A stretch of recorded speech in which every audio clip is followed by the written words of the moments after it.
Wish I was back in Texas.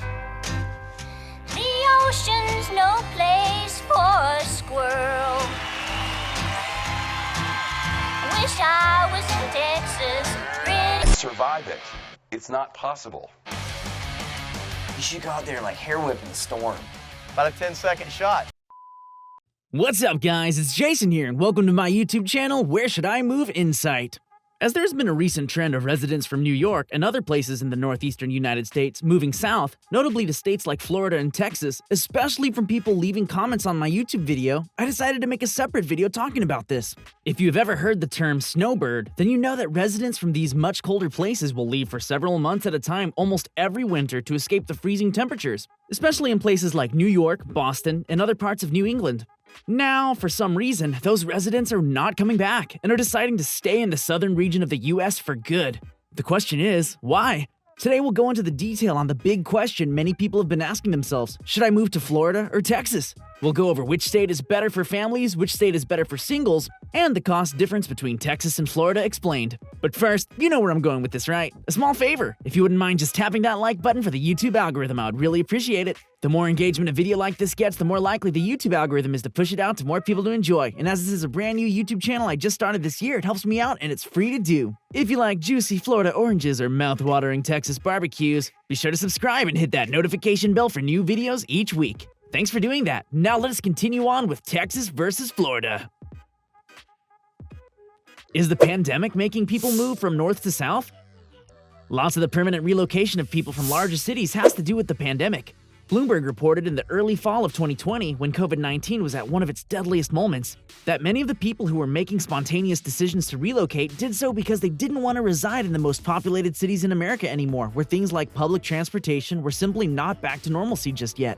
A few months later, the number of people from the Northeast moving to places like Texas and Florida grew even more.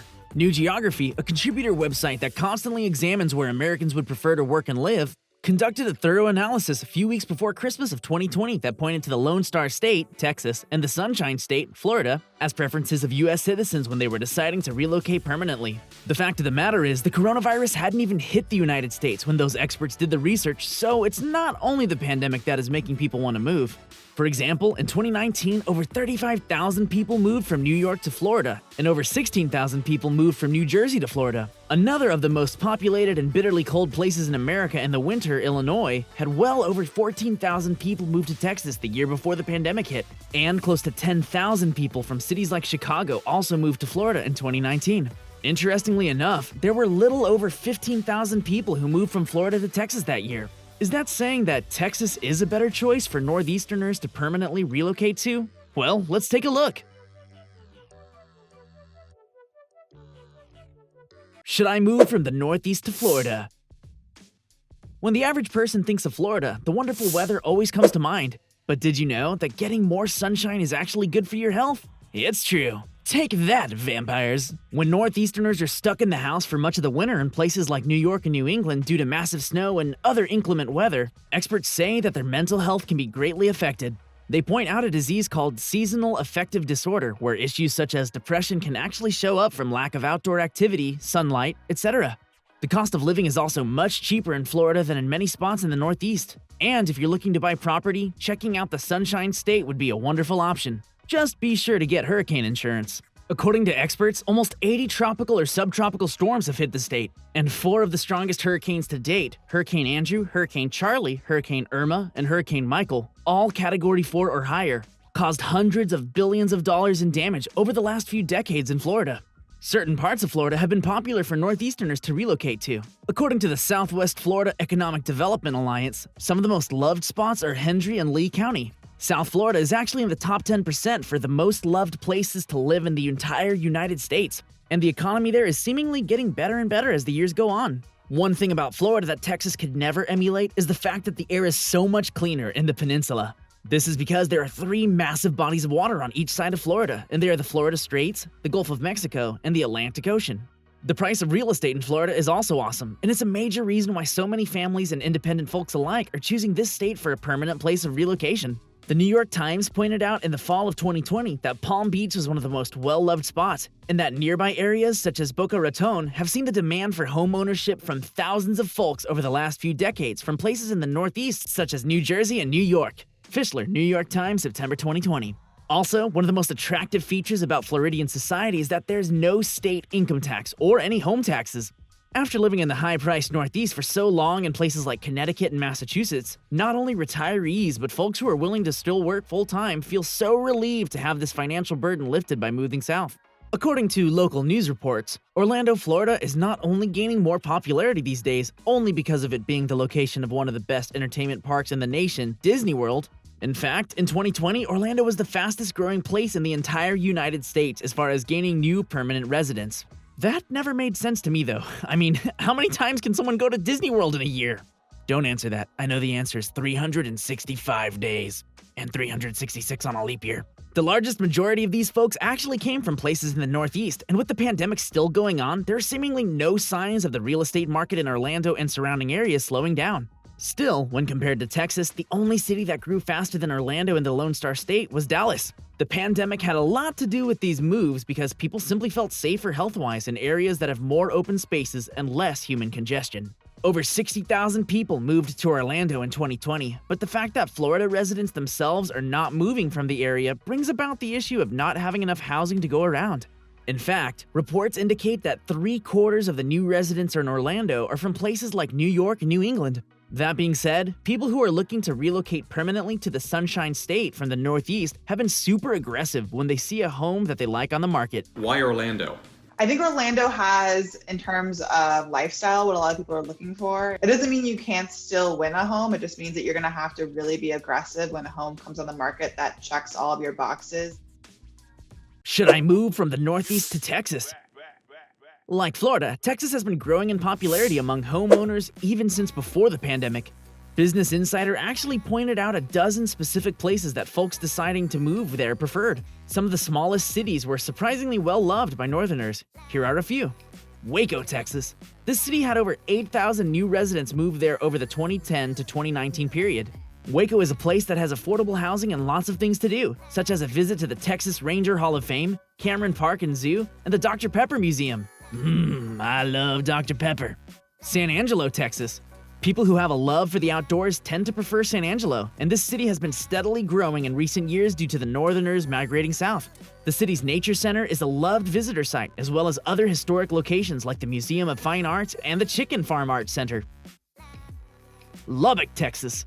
With a population of just over 250,000 people, Lubbock has surprisingly been a place where those who are seeking a rural but lively area have decided to settle. Retirees have been a large majority of the newest residents, but the coronavirus pandemic had lured many Northerners to this area that hosts attractions such as the Joyland Amusement Park and the National Ranching Heritage Center. Tyler, Texas.